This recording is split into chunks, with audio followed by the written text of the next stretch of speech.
risultato fantastico finché... Per fortuna ci è rivelato Medical Group.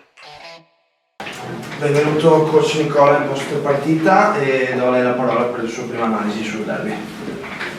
Buonasera a tutti. Poco da dire sinceramente della partita, abbiamo iniziato la partita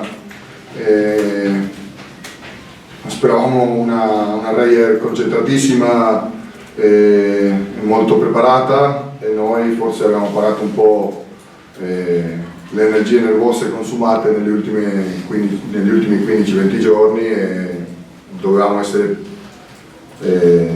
più aggressivi, più fisici, e non siamo riusciti neanche a poter spendere falli per fermare la voragine che era Venezia e che ci ha travolto, e quindi non siamo riusciti a reagire. Quindi molto da spiegare non c'è, dopo la partita era difficile, nel secondo tempo abbiamo cercato di reagire, di stare un po' in partita, però era complicato.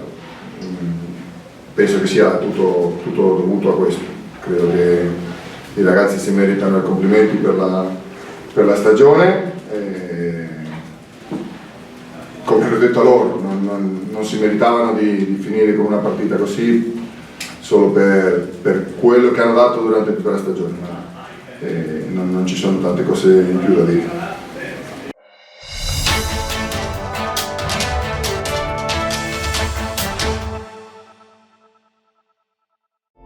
Massoterapia, il potere delle mani, un benessere profondo. Prenotala da Rebellato Medical Group.